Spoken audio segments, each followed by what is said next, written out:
Le 26 août 1944, Paris est en liesse. Après 4 ans d'occupation allemande, la capitale française est enfin libérée. Une foule immense envahit les rues de la ville pour fêter la libération, et au milieu de cette marée humaine avance un homme.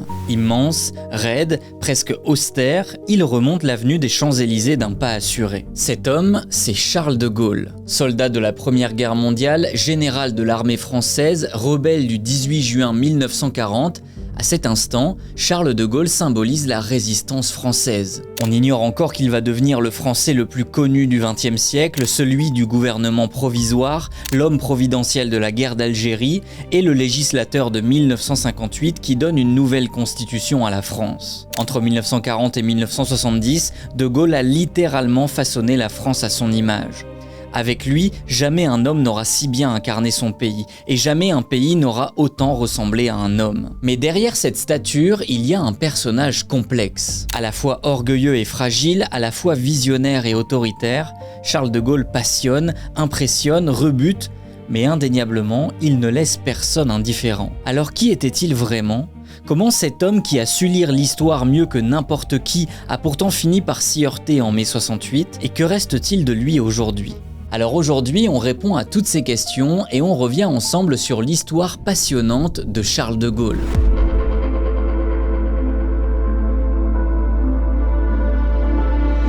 Bon, avant de commencer, si tu aimes notre travail et les vidéos qu'on a postées dernièrement, comme la vidéo sur la guerre de Corée, celle sur Frida Kahlo ou bien la CIA, n'hésite pas à t'abonner, ça nous soutient de fou. Et n'hésite pas à mettre ton petit like sur cette vidéo, ça fait toujours plaisir.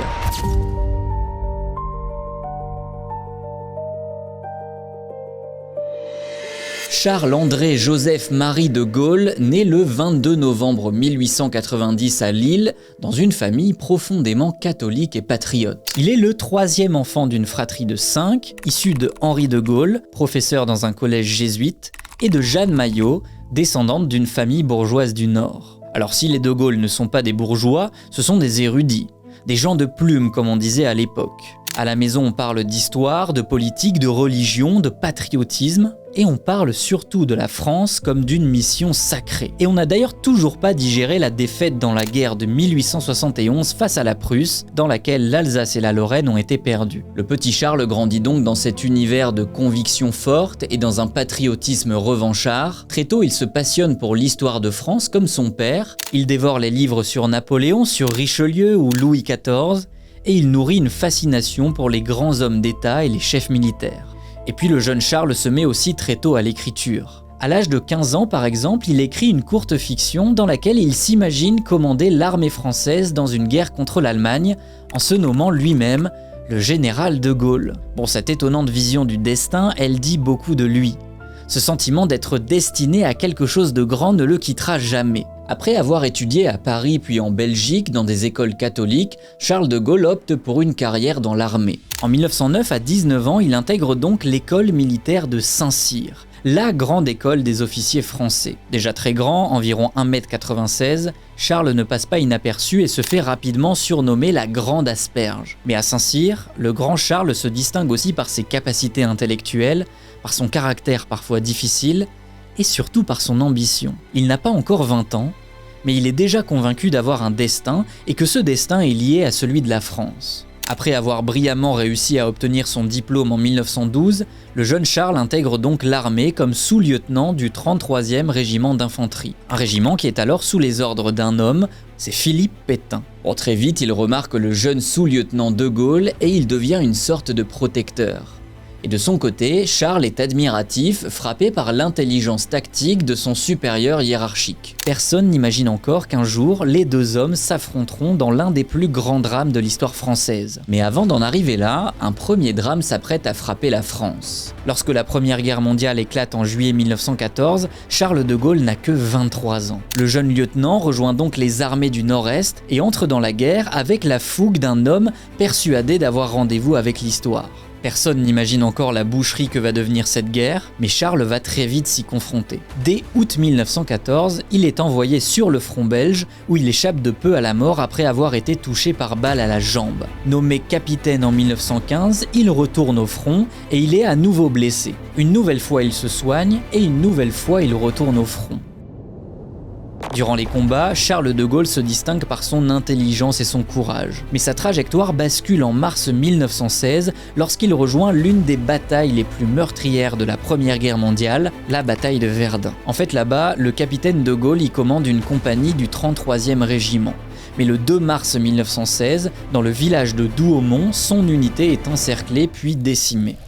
Charles de Gaulle, blessé à la cuisse par un coup de baïonnette, est laissé pour mort avant d'être capturé par les Allemands. En France, tout le monde le pense mort et il reçoit d'ailleurs la Légion d'honneur à titre posthume. Et ça, je trouve ça fou. Sauf qu'en réalité, Charles est détenu dans des camps de prisonniers en Allemagne. Il restera captif pendant les 2 années qui suivent, tentant de s'évader 5 fois sans succès. Il passe son temps à lire, à écrire, à étudier la stratégie militaire et il ne sera finalement libéré qu'à la fin de la guerre, en novembre 1918. À son retour en France, Charles retrouve un pays épuisé, endeuillé par plusieurs millions de morts, mais victorieux malgré tout. Son père avait participé à la guerre de 1871 dans laquelle la France avait perdu l'Alsace-Lorraine. Lui a participé à la Grande Guerre de 14-18 qui a permis de les reprendre. De Gaulle sort de la guerre avec des cicatrices, mais aussi avec une réputation d'officier courageux. Et il sort surtout avec des convictions militaires fortes, assumées, qui le porteront toute la suite de sa carrière. Avant de continuer notre histoire, sachez que c'est pas un hasard si on parle de Charles de Gaulle aujourd'hui. En 2026, sortent en salle 2 films événements sur le général de Gaulle, et pas des petits films, c'est des vrais blockbusters à la française. Une seule bataille décidera de tout, et je vous la confie. Le projet s'appelle la bataille de Gaulle et il est divisé en 2 parties. Le premier volet, l'âge de fer, qui vient de sortir le 3 juin, et le deuxième volet, j'écris ton nom, qui lui va sortir le 3 juillet. Ce qui est trop cool dans ces films, c'est qu'il montre un de Gaulle qu'on ne connaît pas vraiment. Pas juste le monument qu'il est, mais bien l'homme de 1940, seul, sans armée, sans troupes, qui prend un avion pour Londres et qui fait le pari complètement fou d'aller chercher Churchill pour refuser la capitulation. En plus, dans le casting, on retrouve Simon Abkarian dans le rôle de Gaulle, Benoît Magimel, Mathieu Kassovitz, Anna Maria Vartolomei, Neil Schneider, Karim Leclou, bref, c'est vraiment du lourd. C'est épique, c'est spectaculaire, c'est français, alors foncez voir le film, le premier volet est déjà sorti au ciné. Et nous, on reprend tranquillement notre histoire.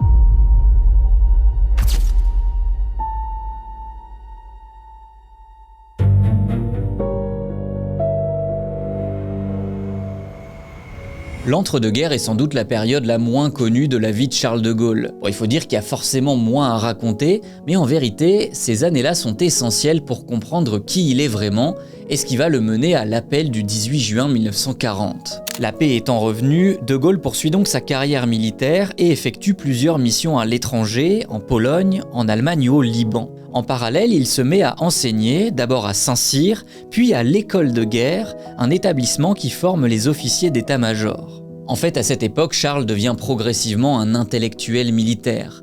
Il enseigne, étudie, donne des conférences, il écrit des livres de stratégie militaire, bref, il devient un théoricien de l'armée qui n'hésite pas à s'opposer et à critiquer les choix de l'état-major français.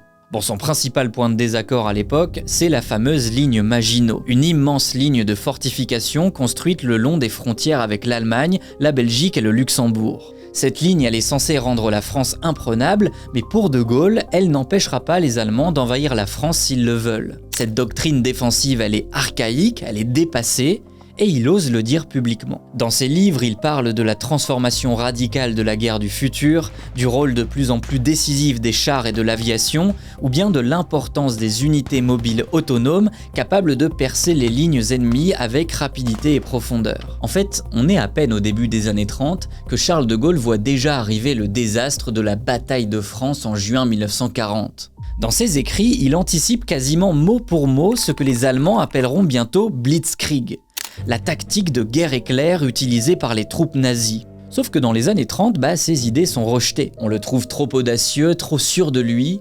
On lui reproche de ne pas assez respecter la hiérarchie, de vouloir un peu trop s'émanciper de ses supérieurs. Mais en face, Charles ne fléchit pas et il reste persuadé d'avoir raison. Et si l'institution reste aveugle, alors il faut redoubler d'efforts pour la convaincre. Et il faut dire qu'au cours des années 30, l'urgence se fait de plus en plus ressentir.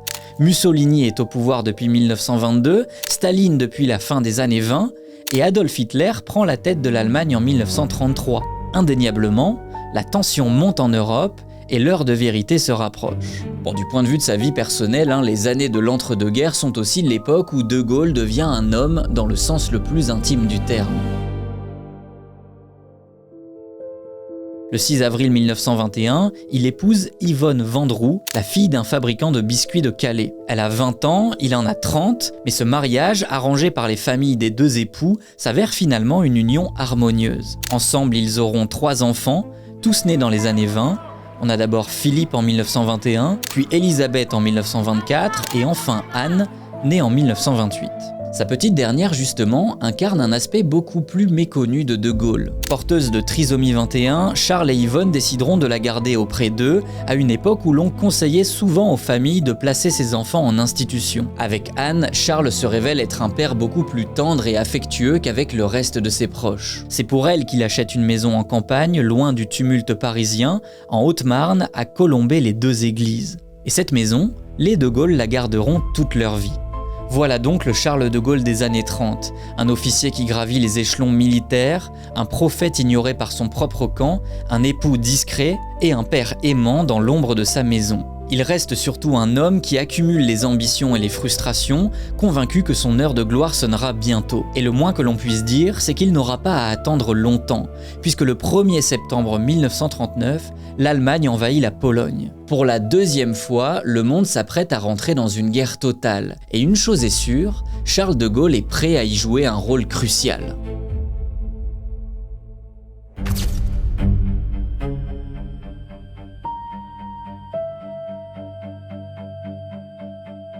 Le 10 mai 1940, l'Allemagne nazie lance son offensive à l'ouest en envahissant les Pays-Bas, la Belgique et le Luxembourg. Ce que tout le monde refusait de croire, sauf De Gaulle, est en train d'arriver à une vitesse folle. Les panzers allemands percent les Ardennes, contournent la ligne Maginot et foncent vers la Manche, prenant en tenaille les armées franco-britanniques. En seulement 18 jours, Adolf Hitler vient de mettre la France à genoux. Charles de Gaulle, devenu colonel en 1937, prend le commandement de la 4e division cuirassée, une unité de plus de 300 blindés censée ralentir l'offensive allemande. Le 25 mai, il est promu général de brigade à titre temporaire et devient donc le plus jeune général de l'armée française. Ses contre-attaques à Montcornet ou à Abbeville font partie des rares succès français dans cette débâcle. Le problème, c'est qu'il est déjà trop tard. La défaite est là, massive et humiliante. Débordés sur le champ de bataille, les pouvoirs publics français vont alors tenter de réagir. Charles de Gaulle est donc convoqué d'urgence à Paris par son ami Paul Reynaud, qui est le président du Conseil. Il est alors nommé sous-secrétaire d'État à la Défense nationale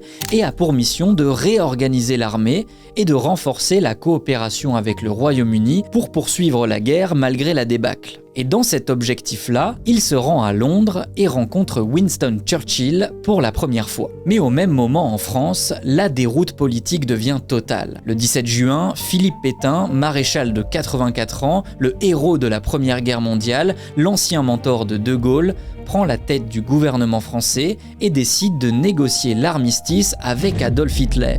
Pour une large partie de la classe politique de l'époque, c'est la seule solution raisonnable et le seul moyen d'éviter le pire.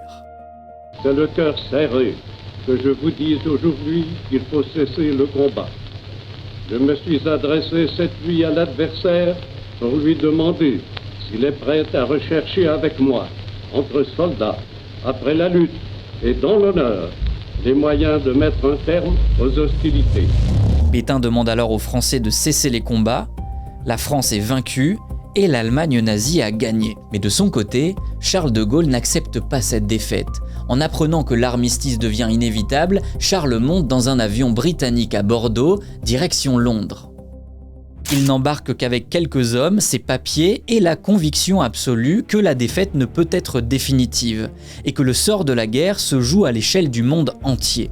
Et dans ce tumulte, il est inacceptable de penser que la France ait dit son dernier mot. Arrivé à Londres, De Gaulle demande à Churchill s'il peut s'exprimer à la radio, ce que le Premier ministre accepte sans hésiter. Et le 18 juin 1940, dans un studio de la BBC à Londres, il prend le micro et lance son appel. L'honneur, le bon sens, l'intérêt supérieur de la patrie commandent à tous les Français libres de continuer le combat là où ils seront et comme ils pourront, Bon, en vérité, peu de Français entendront véritablement cet appel, et pourtant il s'agit de quelque chose d'essentiel dans la suite de la guerre. C'est le mythe fondateur de la résistance française. À 49 ans, le général de Gaulle vient de rentrer en résistance en désobéissant à l'armée au nom de l'honneur et d'une certaine idée de la France. D'ailleurs, il sera condamné à mort pour trahison par le gouvernement Vichy en août 1940. De Gaulle n'est alors qu'un général inconnu du grand public, sans troupes, sans argent, sans mandat officiel, exilé de son pays et poursuivi par son ancien mentor. Les premières semaines à Londres sont d'ailleurs plutôt misérables et peu de Français répondront à son appel. Avec quelques centaines de volontaires qui l'ont rejoint, De Gaulle fonde les Forces françaises libres, les FFL, une armée qui va poursuivre le combat au nom de la France libre. Il est aussi reconnu par Churchill chef des Français libres, un titre symbolique qui veut aussi dire que les Alliés ne le reconnaissent pas comme représentant d'un gouvernement en exil. Et ça, c'est une nuance importante. Pour le général, la France libre n'est pas qu'un simple mouvement clandestin. C'est un contre-État en exil qui doit se doter de tous les attributs de souveraineté et de légitimité. Et de l'espérance, c'est celle que nous avons prise, mes compagnons et moi. C'est lui qui incarne la continuité de la République française, là où la France de Vichy n'est qu'un gouvernement illégitime, né dans la trahison de la collaboration avec l'ennemi. En clair, De Gaulle refuse qu'on le voie comme un simple rebelle. Pour prendre en légitimité, le général cherche à se donner une base territoriale en ralliant les territoires français dans les colonies. Et sur le terrain, les FFL combattent en Afrique noire, au Maghreb, en Syrie et au Liban. Du côté de la France occupée, De Gaulle tente également d'organiser la résistance intérieure. Loin d'être un mouvement homogène, la résistance est d'abord très dispersée, divisée en plusieurs organisations clandestines indépendantes les unes des autres. De Gaulle décide d'envoyer Jean Moulin sur le sol français pour unifier les différents mouvements de résistance. Et après avoir réussi cet exploit monumental, Jean Moulin parvient à le convaincre de créer le Conseil national de la résistance en 1943, un organisme qui dirige et coordonne les différents mouvements qui s'opposent au gouvernement de Vichy et à l'occupant nazi. À travers cette organisation, De Gaulle continue de renforcer sa légitimité aux yeux des Alliés, mais aussi des Français. Cette organisation lui permet de rappeler qu'il incarne la continuité de l'État français, mais aussi de défendre un programme de réforme politique et sociale qu'il entend mettre en place à la Libération. Il faut dire que Charles de Gaulle est encore loin de faire l'unanimité, que ce soit à l'intérieur de la résistance ou auprès des forces alliées. Le fait qu'un général de brigade temporaire exilé à Londres se soit autoproclamé représentant de la France qui résiste, forcément ça ne plaît pas à tout le monde. Beaucoup trouvent ça même présomptueux ou ont peur qu'il veuille monopoliser la résistance à son profit. Et puis il y a surtout les Américains. Depuis qu'ils sont entrés en guerre en 1942, les relations avec De Gaulle sont plus que difficiles. C'est simple, Roosevelt le déteste. Le président américain le voit comme un apprenti dictateur, comme un homme dangereux, un nationaliste excessif et opportuniste. Il faut dire qu'en face, Charles de Gaulle fait preuve d'intransigeance pour faire respecter la souveraineté française. Le général a vite compris, et a raison, qu'au lendemain de la guerre, les États-Unis chercheraient à soumettre la France, considérant qu'il s'agit d'un pays vaincu. D'ailleurs, aux conférences de Téhéran puis de Yalta, où les Alliés sont censés coordonner leur prise de décision, la France libre n'est pas conviée. De Gaulle en gardera d'ailleurs une conviction, la France ne doit plus jamais dépendre des autres pour décider de son destin. Et lorsque les Alliés débarquent en Normandie en juin 1944, une nouvelle fois, De Gaulle n'en est pas informé à l'avance. Et c'est une nouvelle humiliation. Après ça, le général décide de rentrer en France après 4 ans d'exil, et pour lui, il y a urgence. En fait, il craint que les Américains administrent directement le pays une fois libérés des Allemands. Son but est donc clair, imposer un gouvernement français provisoire. Le 26 août 1944, Charles de Gaulle est à Paris. Porté en triomphe par une foule qui découvre son visage, le général est en train de remporter son pari insensé. Par cet acte, il symbolise quelque chose de fondamental. La France n'a pas uniquement été libérée par les Américains, elle a aussi participé à sa propre libération.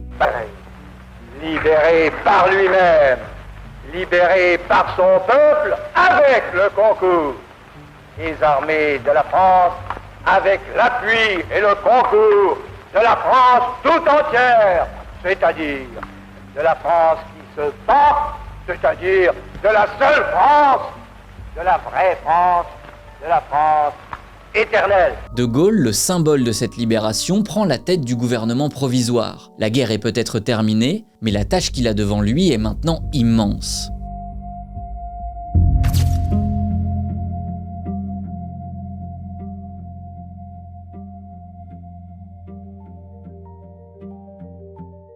C'est donc à partir de l'automne 1944 que Charles de Gaulle devient de fait le chef d'État français. Divisé durant la guerre entre ceux qui ont collaboré, ceux qui ont résisté et ceux qui n'ont rien fait, les Français se rassemblent assez naturellement derrière le libérateur.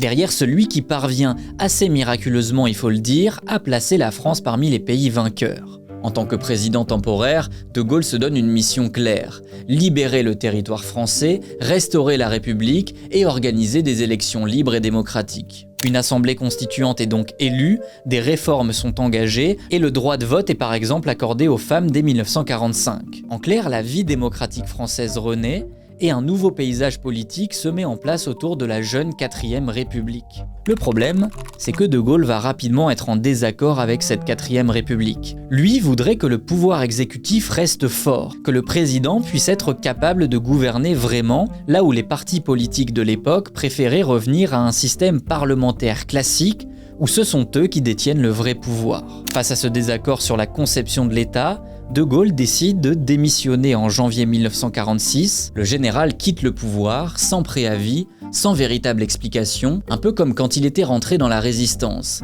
seul et avec la conviction que l'histoire finira par lui donner raison. Les années qui suivent sont celles de ce qu'on a appelé sa traversée du désert, une période loin des affaires de l'État, durant laquelle il se retire dans sa maison de Colombey-les-Deux-Églises. En 1947, il a pourtant essayé de créer un mouvement politique qu'on appelait le Rassemblement du peuple français, le RPF, qu'il voulait au-dessus des partis. Mais après quelques succès initiaux, le mouvement a fini par s'essouffler. Pendant les 5 années suivantes, De Gaulle observe de loin l'enlisement progressif de la 4e République. 24 gouvernements différents vont se succéder en seulement 12 ans, et à cette instabilité gouvernementale chronique s'ajoute une crise économique, un contexte international de guerre froide et les guerres de décolonisation au Maroc, en Tunisie ou en Indochine. Mais le véritable tournant a lieu en Algérie, qui s'embrase à partir de novembre 1954.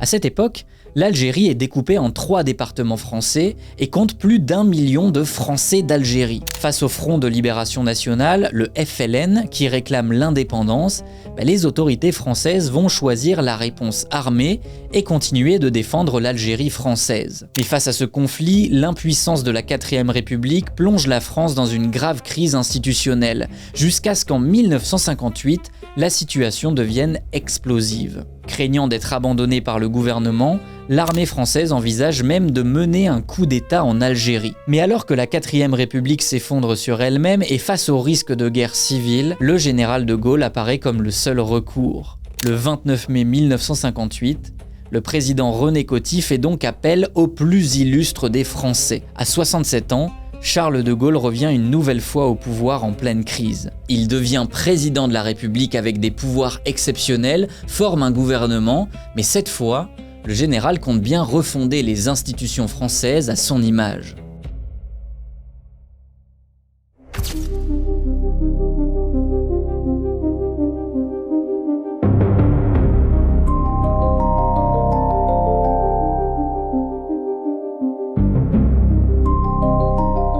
Le 1er juin 1958, Charles de Gaulle est donc élu président de la République par l'Assemblée nationale avec une mission précise: superviser la rédaction d'une nouvelle constitution. L'homme qui avait quitté le pouvoir en 1946 pour dénoncer l'impuissance des institutions revient donc 12 ans plus tard pour les refonder. Et à ses yeux, c'est une question primordiale, bien plus que la question algérienne d'ailleurs. Il faut dire qu'à ce moment-là, De Gaulle incarne l'homme de la dernière chance et jouit d'un double soutien indispensable pour engager ses grandes réformes. D'une part, il est appelé par les militaires putschistes qui espèrent garder l'Algérie française, et d'autre part, il est soutenu par les parlementaires qui espèrent qu'il les protégera de la menace de coup d'État militaire. En quelques mois, le général fait donc adopter une nouvelle constitution par référendum, celle de la 5e République, qui donne au président les pouvoirs forts que De Gaulle réclamait déjà en 1946. Françaises, Français, de quoi s'inspire,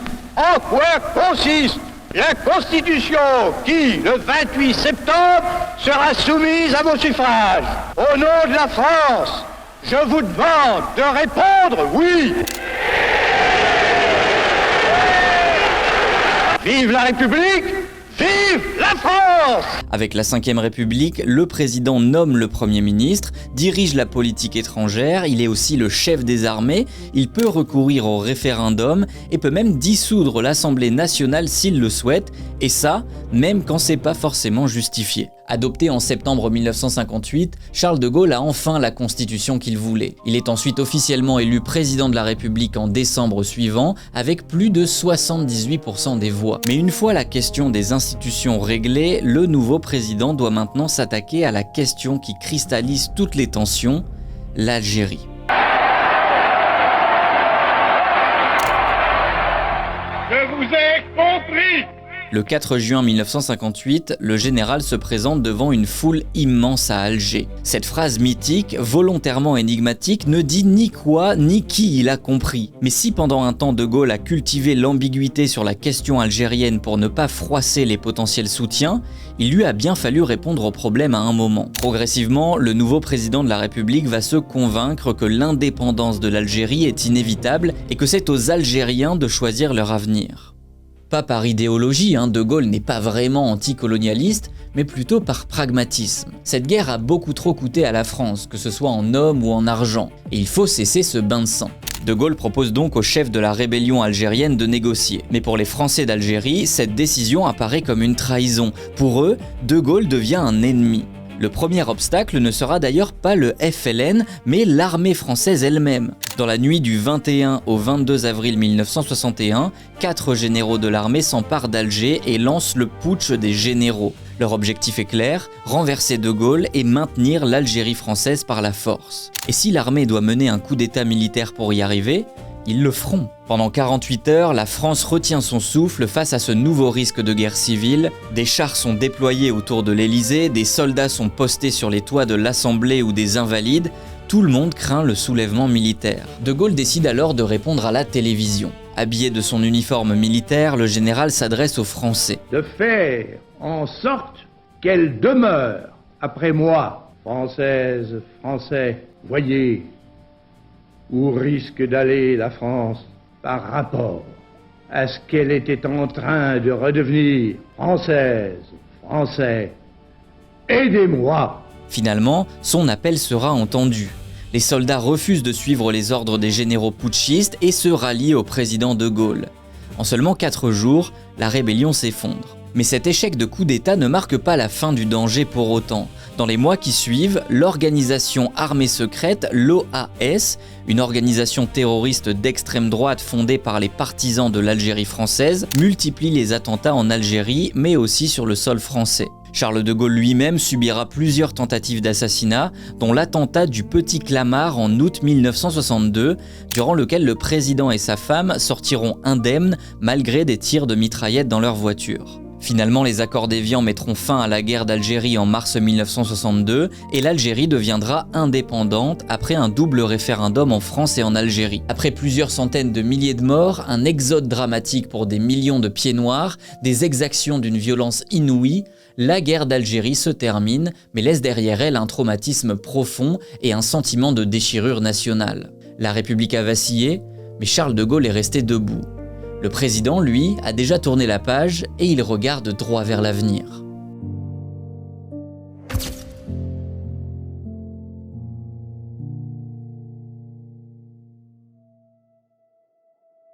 Les années qui suivent les accords d'Évian sont sans doute ce qu'on pourrait appeler l'âge d'or du gaullisme. Jusqu'à présent, la guerre d'Algérie occupait l'essentiel de la politique étrangère du président, ce qui réduisait ses marges de manœuvre. Mais une fois le conflit fini, le général peut enfin lancer une véritable politique extérieure, et ça avec un principe absolu, l'indépendance nationale. Pour lui, c'est une constante, la France ne doit être soumise à personne. Sauf que dans les années 60, en plein cœur de la guerre froide, ce principe n'est pas si évident que ça. S'émanciper du bloc américain tout en refusant de se soumettre au bloc soviétique, c'est pas une chose facile. Pourtant, le général rêve d'une France en position de 3e puissance mondiale, une puissance non alignée qui traite d'égal à égal avec les États-Unis ou l'URSS. Par souci d'indépendance, De Gaulle engage donc le dialogue avec le bloc communiste. Lui, il est totalement anticommuniste, mais il prône la normalisation des relations. En 1964, il reconnaît la Chine de Mao Tse-Dong, puis en 1966, il se rend en visite officielle en URSS. De l'autre côté, il proteste contre l'hégémonie américaine en se retirant de l'OTAN en 1966 et en exigeant que les forces américaines stationnées en France quittent le territoire. Si la France reste toujours aux côtés des États-Unis en période de tension, comme pendant la crise des missiles de Cuba en 62 par exemple, elle le fait en restant pleinement indépendante.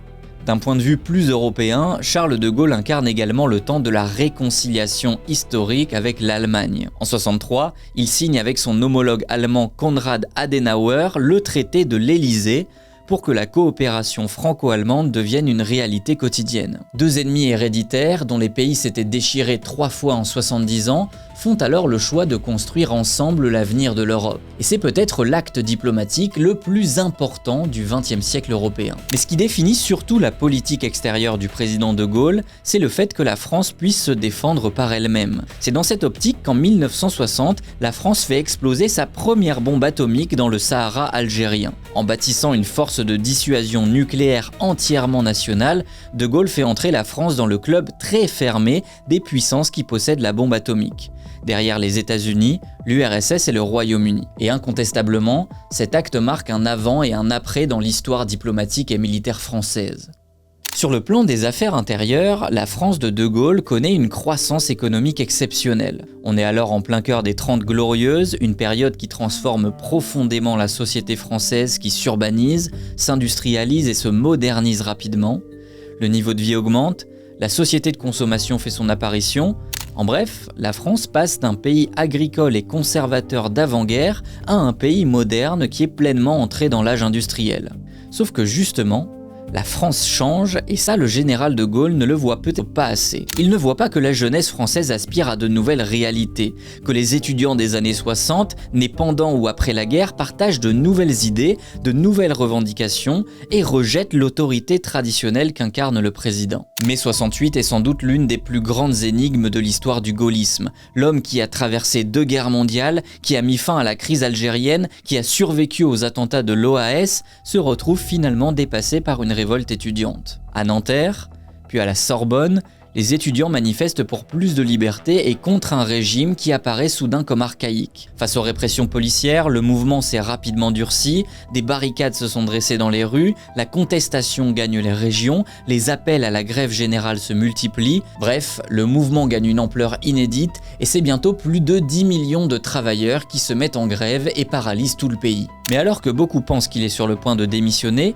Charles de Gaulle réagit. À la radio, il annonce la dissolution de l'Assemblée nationale, la tenue de nouvelles élections et il appelle ses partisans à réagir. Si je suis désavoué par une majorité d'entre vous, ma tâche actuelle de chef de l'État deviendra évidemment impossible et je cesserai aussitôt d'exercer mes fonctions. Dans les heures qui suivent, une manifestation géante a lieu pour soutenir le président de la République. De Gaulle a gagné son pari, la peur du chaos l'a emporté sur les contestations et aux élections législatives qui suivent, les gaullistes l'emportent largement. Pourtant, en ce mois de mai 1968, quelque chose s'est cassé. Charles de Gaulle a senti qu'il avait perdu son charisme des premiers temps, qu'une partie des Français n'était plus derrière lui. Pour rebondir l'année suivante, le président s'engage dans un référendum risqué portant sur une réforme du Sénat. Mais ce qui compte vraiment, c'est que de Gaulle en fait une question de confiance personnelle. Si le non l'emporte, il partira. Comme souvent, le président personnalise le scrutin, parce que ça a toujours marché jusqu'à présent. Mais en ce 27 avril 1969, c'est finalement bien le non qui l'emporte avec 52,4% des voix. Cette fois, de Gaulle est désavoué. Et le soir même, l'Élysée publie un communiqué de 18 mots. Je cesse d'exercer mes fonctions de président de la République. Cette décision prend effet aujourd'hui à midi. Et c'est tout. Pas de grand discours, pas d'adieu officiel, juste ces 18 mots et un homme qui regagne sa maison de Colombey-les-Deux-Églises en silence. L'ancien président reprend l'écriture de ses mémoires, passe du temps avec sa famille, reçoit quelques visiteurs, mais il ne donnera aucune interview. Et il observe de loin la présidence de Georges Pompidou, son ancien Premier ministre. Puis le 9 novembre 1970, Charles de Gaulle s'effondre après une rupture d'anévrisme dans sa maison. Il meurt quelques minutes plus tard, à 10 jours de son 80e anniversaire, laissant la France veuve, comme l'a déclaré Pompidou. Dans son testament, de Gaulle avait demandé des funérailles strictement privées, sans chef d'État, sans cérémonie officielle. Il voulait reposer à Colombey, près de sa fille Anne qu'il aimait tant et qui était décédée en 1948 à l'âge de 20 ans. Charles a eu ce qu'il voulait et il repose depuis là où il le désirait. Alors, que reste-t-il de Charles de Gaulle aujourd'hui ? D'abord, il faut bien dire que son œuvre institutionnelle, concrète et durable est toujours là. La Ve République est peut-être imparfaite, limitée, critiquée, mais il n'empêche qu'elle est toujours en place, 70 ans après sa création, et ça malgré les cohabitations, malgré les crises économiques et les présidents successifs. Ensuite, il reste une certaine idée de la souveraineté. En incarnant la troisième voie d'un monde bipolaire, en dotant la France de l'arme nucléaire, en refusant de se soumettre aux superpuissances, de Gaulle a incarné une certaine idée de la France. Et il a continué d'influencer les choix politiques des présidents qui lui ont succédé. Mais de Gaulle, c'est aussi une ambivalence. Un homme qui a incarné la résistance, un mouvement qui pourtant ne se résumait pas à lui. Un homme qui a mis fin à la guerre d'Algérie, mais après des années d'une guerre sale et violente. Un homme qui a refondé la République, mais qui l'a faite à son image et qui s'en est aussi servi pour son règne personnel. De Gaulle, c'est tout ça à la fois. Un homme immense, un patriote absolu qui a peut-être parfois confondu la France avec lui-même ou qui s'est confondu lui-même avec la France. Un visionnaire qui a su voir en juin 1940 ce que personne ne voyait, mais qui n'a pas compris en mai 1968 ce que tout le monde avait compris. L'empreinte du général reste pourtant indélébile encore aujourd'hui, preuve qu'effectivement, sa destinée était bien liée à celle de la France.